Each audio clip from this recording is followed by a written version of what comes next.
And there we are, episode 14? 14, I think, yeah. And we're getting through these one a week. I think that's a pretty good schedule. I was even thinking we could do 2 if we needed to. I think 1 is good. Yeah, one is definitely a good amount. Yeah.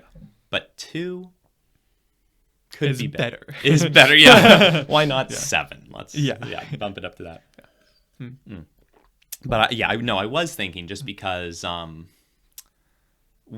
it's not like we have an audience or anything, but if we did, like, is there anyone that we watch on a weekly basis? I guess when it's something big like the Lord of the Rings TV show, we'll watch it once a week, I guess. But it feels like everyone else, like who's doing podcasts, like Joe Rogan, Lex Friedman, they're all putting out like 2 to 3 a week. Yeah. And I wonder if there's a reason for that. I mean, a big reason is that they're doing it like full time. They are doing that full time. Or more just like, they have more stuff to do because they have a bigger audience and stuff. Yeah. No, that's true. Like if we had like once a week we do normal podcasts, then and like a couple more times a week we do like a Q&A and like an audience interaction stream or something. Like if we had more like real like a bigger content, following, we had like a content factory or something. Yeah, that's true. I think that once a week definitely works well while it's like nobody watching like this, just because it's like a low pressure, we just get in. But I wonder if there's a reason that they do more. Potentially they just noticed a trend where if they just uploaded once, people would forget about them. Sure. In between uploads. I don't think it matters too much. No, probably not. Because it's not like we're really doing this for a big profit or something. We're just doing it for fun. We're getting no profit. Yeah. We're losing money, actually. So yeah, we are. Yeah, perfect. Yeah, that's good. But yeah, okay. Today I have a topic for the podcast. Oh yeah. And it sounds silly that I'm saying it, but it is basically to answer the question, who are you? Or like who is, like, how do you identify who you are?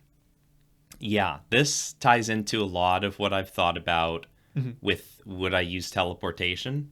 Yeah. I think that I am the stream of consciousness that I'm currently experiencing. And it's tough to say that for sure because I do go to sleep and that stream ends a little bit. It kind of continues in the dreams and I just don't necessarily remember it. But at the same time, I feel like that's a pretty solid way for how I measure it, because I wouldn't, when I've done this thought experiment with other things, like with teleportation, if someone were to vaporize me and recreate my atoms somewhere else, I wouldn't consider that to be me. Right. So that's how I view it. But because there's like a discontinuity. Yeah, but how are you thinking of it? Well, before I say what I think, I almost want to like analyze what you're saying. Yeah. So if you're saying it based on you are like the consciousness, are you saying like you're like the thoughts that are being had, or like the awareness?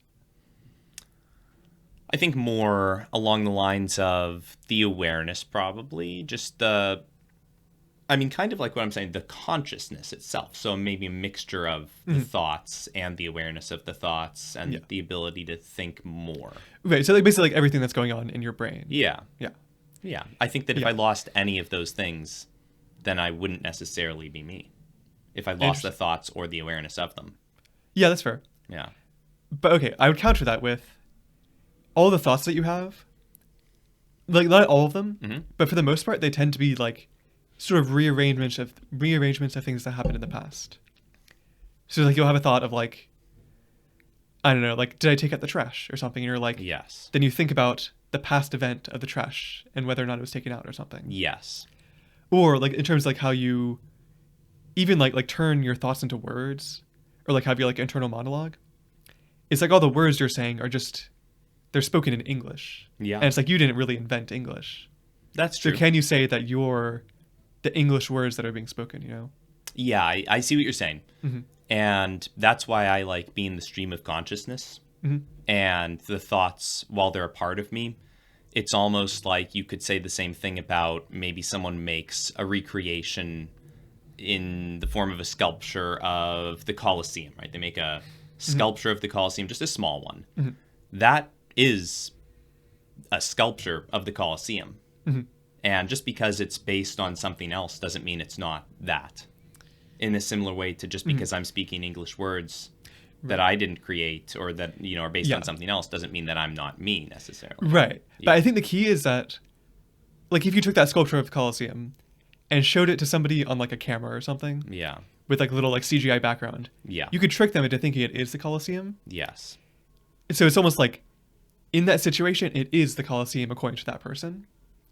Just like the English is like the thoughts are yours according to you, because you don't really like, as you're thinking the thoughts, you're not thinking about like, I didn't make these words. I didn't like I didn't directly cause the experiences that allowed me to think these words, you know? Yes. It's like they, like, as far as you can tell, they're a part of you, but if you really looked more deeply, it's like you didn't make them, you know? Yeah. No, I agree. That's why, like, just because that's why I'm not solely based on the thoughts or the words. Like, I am, in a way, the experience, and those are part of my experience, regardless of where they came from. Not everything is like being generated uniquely by me and is completely made for the first time by me. Like, there's definitely stuff that's been reused and recycled from the past. But just because it is doesn't mean it's not part of what I am. Just like the stone in the sculpture is probably from a part of the earth a long time ago, and that doesn't mean it's not still part of the sculpture at that time. Right. Yeah. The thing is, like, according to somebody else, all the word thoughts and like all the things you do are part of you. Because like they have no way of telling like other people can only view you externally, just like we can only view the sculpture internally or externally. Yeah. But I guess I'm thinking like in terms of your internal point of view. And it's like, I forgot what I was gonna say, but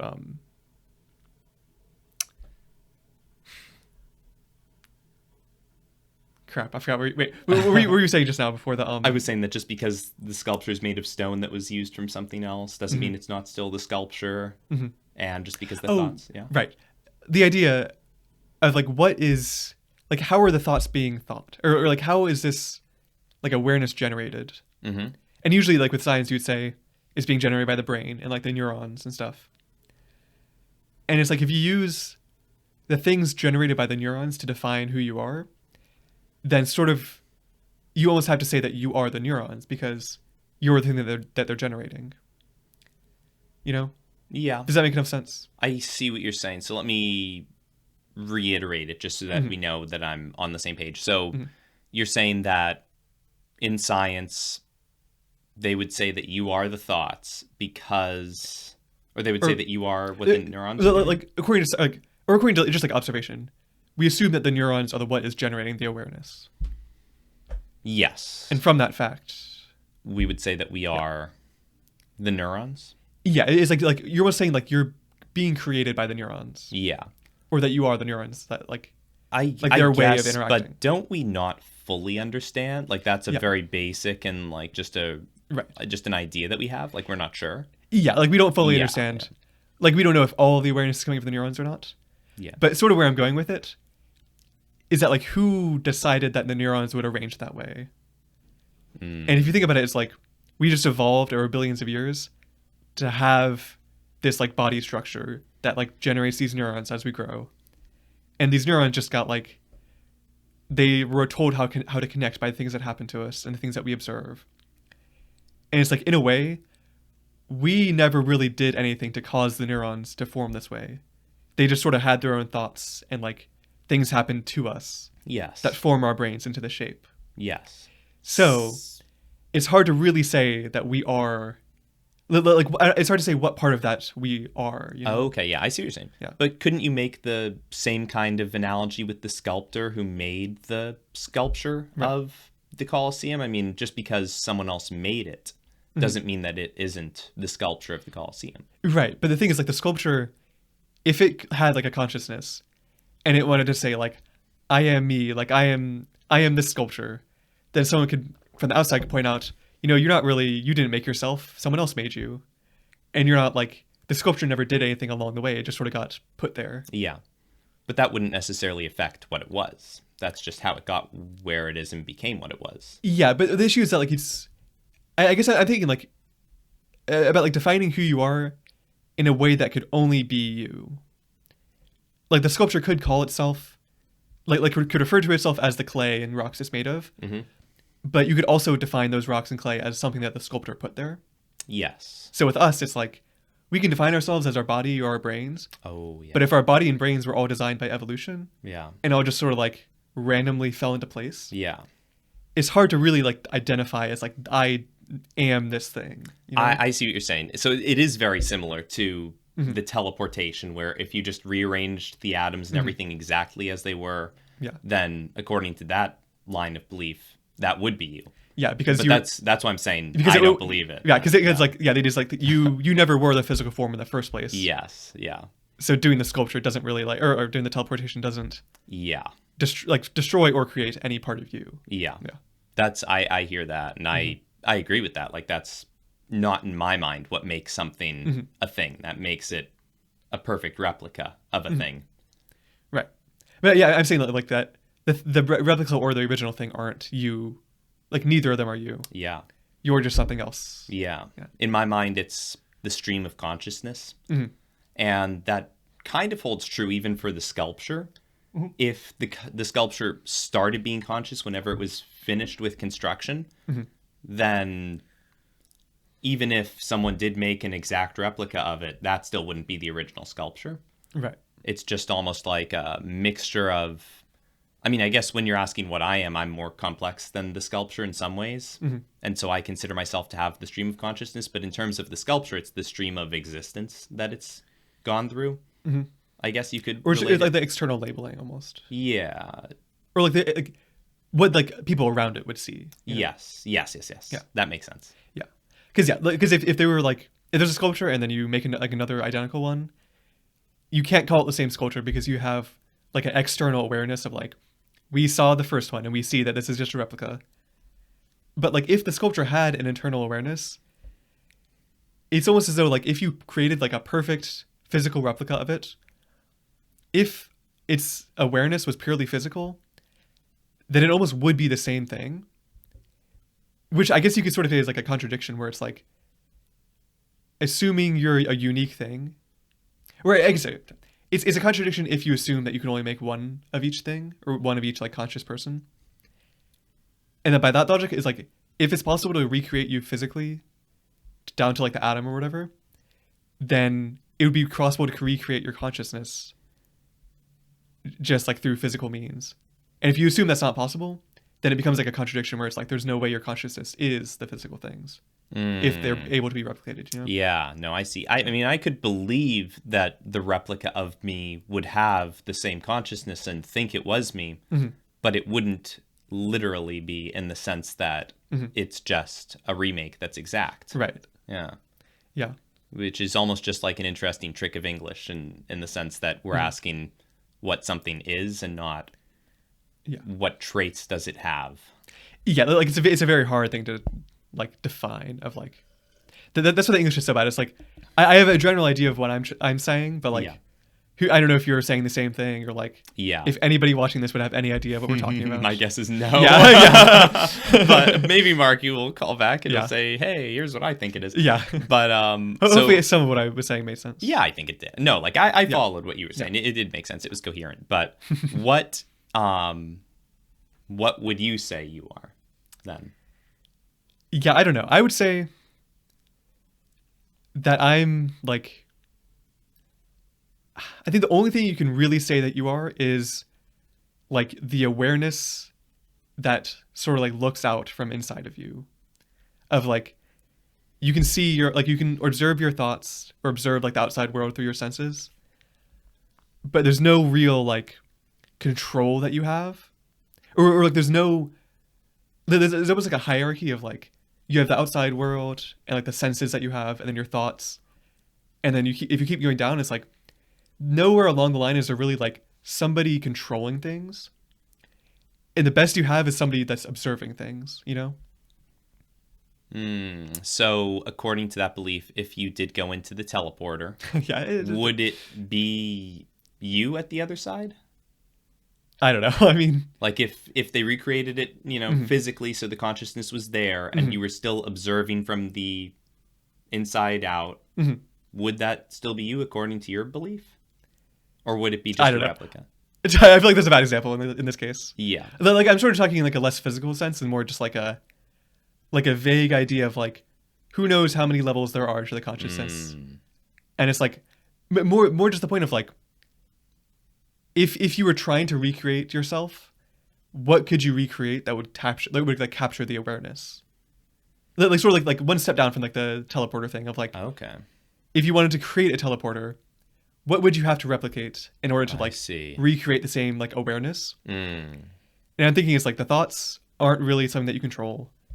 The language that you learned that allow you to think the thoughts into English aren't yours. The emotions that guide the thoughts, the lizard brain sort of thing of like the hot and the cold and like, am I dying or not? Yeah. Like you don't really control those, and it's like, And those are all being dictated by like chemicals and yeah, like evolution basically, and atoms essentially, right? yeah. So Like they're sort of just like we are random mostly physical, is according to what you think. Yeah, what I'm saying is that, like, that none of that is us because it's just physical.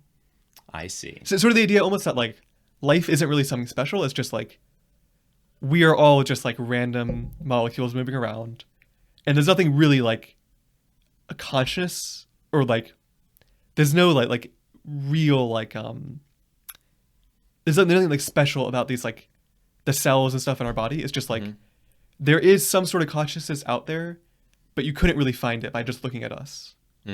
Like you can kind of like guess that we're conscious based on what we do, but if you really look deep down with like a microscope or something, it's like you'll never find, like no matter how deep you look, you'll never find like a conscious part of us, like physically. And so are you saying that we don't exist, or that there is something almost not magical but seemingly Right. magical? Yeah, it's almost like there's two possible answers. There's one that like none of the physical stuff is conscious, and there's something like right outside of the physical stuff that is like sort of projected onto our bodies to make us feel conscious, or more just that like our physical body has a weird pattern, and it's like that pattern just sort of emerges as like awareness, where it's like it's not like a physical thing. It's almost just like the organization of something physical yields something that appears to be non-physical. I don't know. Neither one is too scientific, but Yeah. But does it mean anything? I guess at the very least it means that like you shouldn't really identify with like your physical being or like things that happen to you, because they're kind of outside your control and almost just like they're just happening to this evolutionary piece of like flesh that just sort of ended up here without your control. You know? According to the one belief system. Yeah, or either one where it's like Either one. like in one belief it's just like we're just like not even in this world and we're just observing it. And the other one is like we are something that like was somehow created by evolution to like observe the thing that it is making it, almost. Where it's like we don't really have any control over the pattern of our bodies. They sort of just like move on their own, and we like are transiently aware of it. Because at each moment it's like our brain is like in some weird configuration where we're like aware of what's going on. Okay. That's Yeah. that's interesting. Mhm. And I guess what's the relevance, I suppose, is what I'm asking. Like, Yeah, so I guess the relevance is like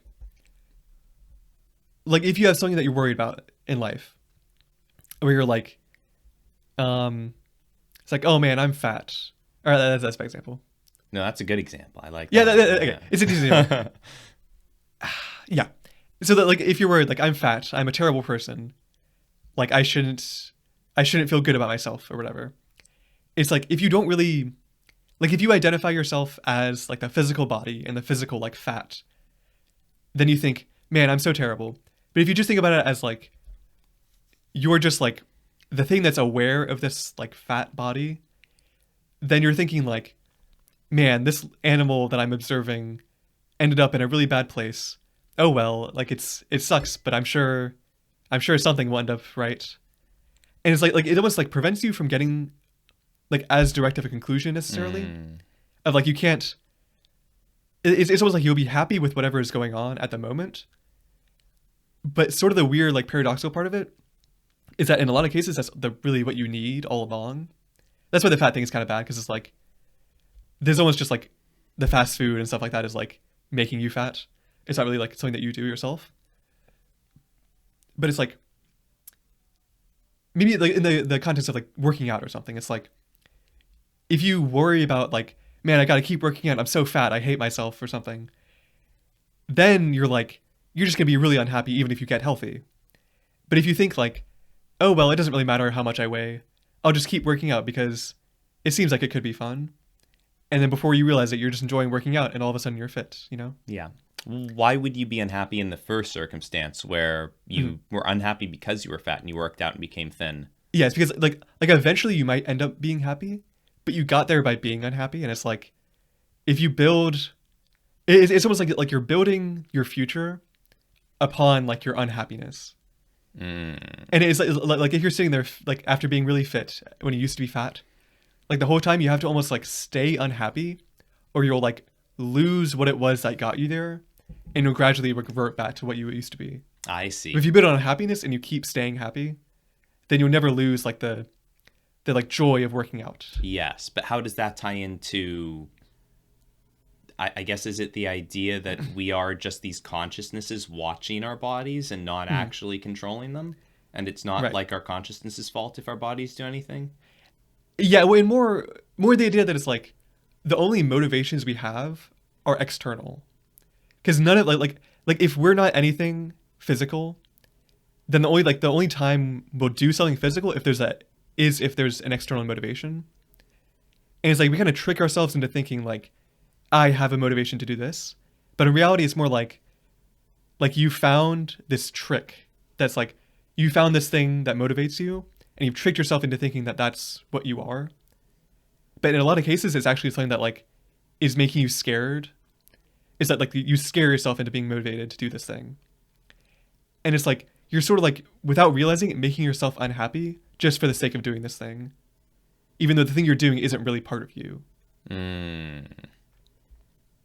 So regardless of what's going on in our lives or how we are in the world, we should, or we are just consciousnesses and we should be happy regardless, I guess, is kind of the gist of what's being said. Not like no matter what's happening, but more just like the issue, obviously, like as you said it, that sounds terrible. But I think the answer is almost just like kind of like a less extreme version of what I'm saying, of like in most cases, like the real truth is what you're saying, but the way you should act is almost just like a little bit in kind of like in between, where it's like if you have a big problem that you're like really making yourself unhappy about, it's much better to just think, you know what, this isn't really part of me, this is just something that's happening, and you'll maybe find like a better or like a better way of dealing with it, you know? Yes, I like that. Yeah. That does sound like a good thing. It sounds like that's one possible path people could go down to get to the same conclusion of the stuff that goes on doesn't really matter, or you know, what's in the past is the past, and is possibly like the right one. But I mean, there's a bunch of potential ways you could get to the same thing, and who's to say if we really are just the consciousnesses, if that does exist, or if we are actually the physical things in our bodies. It's tough to say, but it's definitely a good message, I think. So that's, yeah, there's definitely, there's like some logical things you could say about it. Like, well, like if you have a good like counterexample of like why this line of thinking, like an issue with this, or like I'd like to hear like if you have like a clear reason why this couldn't be. Because obviously there's a lot of things I'm saying that aren't like provable really. Yeah, well that's it. Like I'm saying it's possible. I'm not saying it couldn't be. Right. But we don't know for sure if we are these external consciousnesses or if we are just the neurons in our brain. Like it could be that potentially. Yeah, I think like stepping back a little bit from that and thinking like that's sort of like the idea, like the general like theory, and it's like what are the results of it? And the results are like it lines up well with the idea that like we sort of just evolved to get here, and we sort of just like copy what other people do and spit out the words that they say back to other people. It's like it lines up with a lot of different things that seem kind of like out of nowhere otherwise. Like if you think of what's a good example of like a different like ideology or whatever of like Marxism, or like more like the yeah, or like the idea that like we are only our logical thinking and not our emotions or anything else. Or like it's Christianity, where we're the spirit that goes to heaven afterwards. Yeah. That's also like not a great example because it's like clearly wrong. Yeah. Like there's like very obvious wrong things about it. But like the logic is like, saying that you it's are almost logic. just as unprovable as this. Like we can't prove either one. But the big thing, I guess it's a decent example of like Christianity. Like there's some things in it that seem reasonable, but for the most part, it's like obviously it's not true that there's like some guy with a beard in the sky. Yeah. And obviously Jesus didn't come back to life. Yeah. Like I as far as I can tell. Yeah. And it's like the sort of thing I'm talking about is like it doesn't have any of those weird things where it's like clearly false. Yeah. It's more just unprovable. But I think the reason it doesn't have any of those weird things is that it's not a real religion that people have dealt with for thousands of years and made stories up about. Yeah. And I bet that if this takes off, then in a couple thousand years there'll be stories about Louis the prophet who came up with it and he came back to life. Yeah, the thing is like that's almost like ties into the thing of like Yeah. Christianity is almost like a person. Yeah. Whereas like at its base, it is something real or could have been something real. I don't know what actually happened back then. But over time it's become more and more fake and more just like There's all more these stuff people piled just on like corruption. the same way that we listen to the people around us and like kind of just become them and like just say words that they've said. Yeah. It's like Christianity just become this wretched creature of like all these horrible corrupt people are just like feeding it. Yeah. And like putting these words into this like kind of poorly translated book and stuff. And it's like but similar to this idea, if you just go to the base and ignore all of those, then there are potentially good lessons that you can use to live life in a better way and things that you could believe in that would make as much sense as this with the information that we have about, instead of you're this external consciousness, you're a spirit and you know, that kind of stuff. Right. So yeah, it is interesting. It's almost like a new religion that we've just thought of. Yeah. And I choose not to believe fully in any of them. I don't want to just commit to one. I think they're all. I think really the right answer is probably to have your own religion that you make yourself. You know. Yeah, that's possible. I mean, my religion almost then is just believing that all of them could be the case and acting accordingly. Yeah. You know, not realizing that I'm not going to probably statistically think of the right one and do something according to those lines. Right. Well, I think it's almost like it's a little bit like a statistical, like you're not like looking around them randomly for it. It's like it's almost like you are like you have all the power that like you have just as much power to see what's going on as anyone else. And it's like if you are able to like use that awareness of the world and like almost just like be aware of as much as you can and find some way to piece those things together in a way that makes sense. I feel like you can make your own like not like a belief system, but like your own mythology of the world almost. Yeah. Because this like I think the whole like sort of the rationale for wanting to have some belief system is actually Jordan Peterson pointed this out, that like science and many of like the things that we think are just like objective truths are just a belief system. It's like we didn't prove that like force equals mass times acceleration. It's like that's what's sort of just like handed down to us over time. And it's like everything we like I think every person almost needs a belief system in order to like function in the world. And it's like you can either use someone else's belief system and it'll work like well enough, hopefully, but you'll be like tricked by like Christianity and stuff, or you can find your own belief system, you know? Yeah, I think you definitely can. And the way that I go about it, I personally like, as everyone probably personally likes their belief system.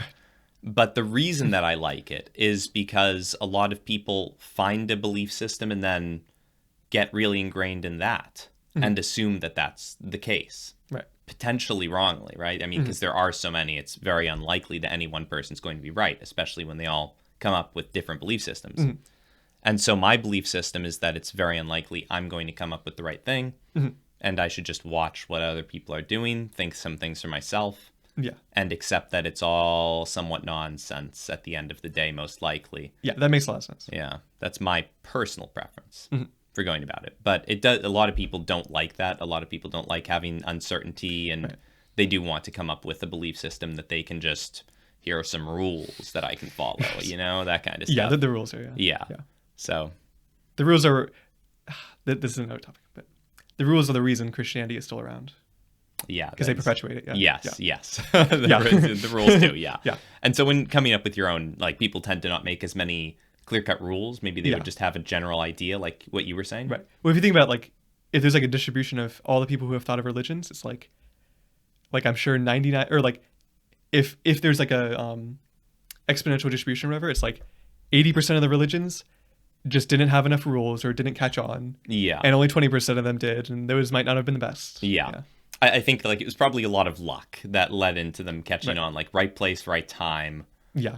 And right prophet. Right prophet, yeah. Just like the right person promoting this and saying it, getting lucky almost with the phrasing of it and putting it in a good way initially to get a big enough following. Right. And that's the point at which people are maybe not even necessarily the rules. The rules might help keep it around, but people just look and say, "Whew, there's a really big group that believes this." Right. And they'll just follow it. It's almost the network effect that really... Yeah, but I think people are more willing to follow rules than, like... It's more understandable. Just a nice idea. Yeah, it's a lot more because understandable. you can get stupid people to follow you if you have if you have clear-cut rules. If it's simple, then it's very easy. Yeah.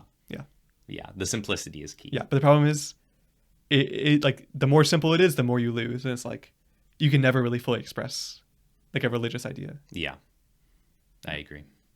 But all right. And that is 31 minutes. So just over the time. Yeah. If you stuck through this, Marky, then I'm impressed. That's if you like rewatch it. Yeah, it needs a rewatch. Yeah. So maybe this will get double the views they normally get. 2 instead of 1. Yeah.